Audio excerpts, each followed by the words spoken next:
Bismillahirrahmanirrahim. Assalamualaikum dan salam sejahtera kami ucapkan kepada Profesor Madya Dr. Abdul Manan bin Muhammad dan rakan seperjuangan sekalian. Kami daripada kumpulan 2 ingin membentangkan tentang tugasan berkumpulan yang telah kami lakukan untuk subjek MPUU 33012 Ilmu Wahyu dan Sains yang bertajuk Sains Fizikal Penciptaan Bumi. Saya akan menerangkan tentang objektif tugasan kumpulan kami. Terdapat 2 objektif kajian bagi tugasan kami. Objektif yang pertama ialah mengenal pasti bagaimana terhasilnya bumi menurut pelbagai sumber dan teori. Bagi objektif kedua pula adalah mengenal pasti ayat Al-Quran yang membuktikan pembentukan bumi dengan sahih. Baiklah, persoalan untuk kajian ini adalah bagaimana bumi diciptakan berdasar teori-teori yang wujud serta mengapakah hidupan manusia boleh hidup dan tinggal di muka bumi ini. Secara ringkasnya, alam semesta tidak terus wujud dalam bentuk yang kita lihat pada hari ini. Sebaliknya, ia melalui 6 proses tertentu. Pada peringkat fasa pertama, ia dimulai dengan sebuah ledakan besar sekitar 12 hingga 20 milion tahun lalu. Inilah awal penciptaan matahari, tenaga dan waktu. Fasa kedua pula merupakan proses pembentukan langit berlaku. Umum ketahui bahawa langit yang berwarna biru adalah disebabkan pantulan cahaya matahari oleh partikel-partikel di atmosfera. Seterusnya, fasa ketiga. Pada fasa ini, penciptaan alam semesta adalah proses penciptaan tata suria termasuk bumi. Pembentukan matahari yang berlaku sekitar 4 hingga 6 juta tahun yang lalu hingga terhasilnya fenomena siang dan malam.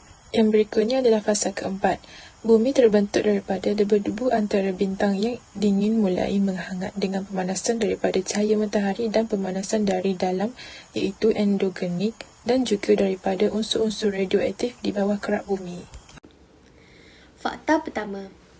Kebanyakan para ilmuwan setuju bahawa bumi terbentuk daripada letupan yang besar yang amat dahsyat dan telah terbentuknya teori Big Bang. Teori Big Bang ini didasarkan pada kajian kosmologi mengenai bentuk awal dan perkembangan alam semesta. Dipercayai juga bahawa bumi dan langit dulunya berpisah dan Allah SWT telah meninggikan langit dan memisahkan langit dan bumi. Baiklah, teori nebula atau juga disebut sebagai teori kabut ini telah dijelaskan oleh NASA.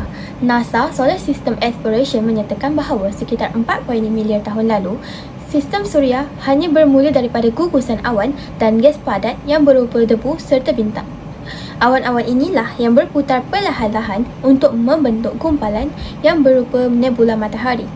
Graviti membuat partikel debu dan gas pada matahari ini berputar secara perlahan-lahan dan konsisten untuk membentuk sebuah bulatan.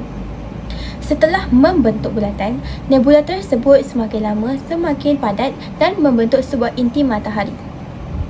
Gas dan material lain yang berdingin di sekitar inti matahari membentuk jajaran planet dalam sistem suria yang kita kenal dengan Bima Sakti ini. Dalam jajaran planet sistem suria inilah terdapat bumi di mana planet tempat kita tinggal dan kita singgah selama ini. Seterusnya, saya akan menerangkan tentang teori yang ketiga iaitu teori platismal. Teori platismal yang dicadangkan oleh Forrest Hamilton dan Thomas C. Chamberlain pada awal abad ke-20 menjelaskan bahawa matahari pada asalnya terdiri daripada gas yang besar. Menurut teori ini, bintang lain yang hampir sebesar matahari melintas rapat dan hampir menyebabkan pelanggaran. Hasil daripada teori ini, gas dan jirim cahaya di pinggir matahari dan bintang tertarik satu sama lain. Bahan yang dikeluarkan mula berkumpul dan membentuk rumpun kecil yang dipanggil platismal. Planetismal ini terus berkembang kerana pertambahannya mengumpul bahan di dalam sekelilingnya dan akhirnya menjadi objek yang lebih besar. Lama-kelamaan, platismal ini menyejuk dan mengeras, membentuk planet mengorbit mengelilingi matahari seperti bumi. Teori ini memberikan gambaran keseluruhan proses pembentukan planet dari bahan yang bertaburan mengelilingi matahari pada peringkat awal. Dan ini adalah pembentukan awal sistem suria. Konsep platismal ini merupakan idea penting dalam memahami bagaimana bumi mungkin terbentuk. Mengenai kejadian langit dan bumi di dalam Al-Quran ada menyebutkannya yang bermaksud yang menciptakan langit dan bumi dan apa yang ada di antara keduanya dalam 6 masa, kemudian dia bersemayam di atas arsh, yakni dialah yang maha pemurah, maka tanyakanlah kepada Allah yang mana lebih mengetahui, yakni Muhammad tentang dia. Surah Al-Furqan ayat ke-59. Saintis telah menganggarkan umur bumi berdasarkan batu batan yang terdapat di atas muka bumi ini. Oleh itu, mereka menganggarkan usia bumi ini sebagai 4.5 bilion tahun. Kajian ini berdasarkan ujian radioaktif daripada bahan uranium yang telah bertukar menjadi plumbum.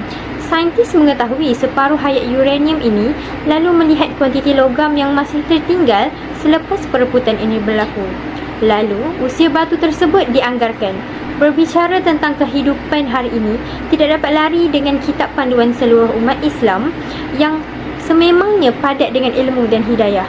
Bagi sesiapa yang dikehendaki oleh Allah Subhanahu Wa Taala, sains dan agama bukanlah sesuatu yang boleh diasingkan atau juga dipisahkan. Malah, ianya diperlukan oleh umat Islam, lebih-lebih lagi dalam menjalani tanggungjawab yang diamanahkan kepada mereka. Sains juga tidak bertentangan dengan Islam. Malah, banyak konsep yang dihuraikan di dalam sains telah dinyatakan dalam ayat-ayat Allah, termasuklah dengan kejadian alam ini. Kesimpulannya, begitulah hebat Allah SWT selaku pencipta sekalian alam. Terdapat banyak firman Allah SWT yang dinyatakan di dalam Al-Quran mengenai proses penciptaan bumi. Perkara ini membuktikan bahawa Allah SWT yang menentukan pergerakan alam ini dan bukan terjadi dengan sendirinya. Melalui pemahaman ini, kita dapat mengetahui bahawa penciptaan bumi merupakan tanda-tanda kuasa Allah SWT dan tiada kuasa lain yang mampu menandingi Tuhan pencipta alam.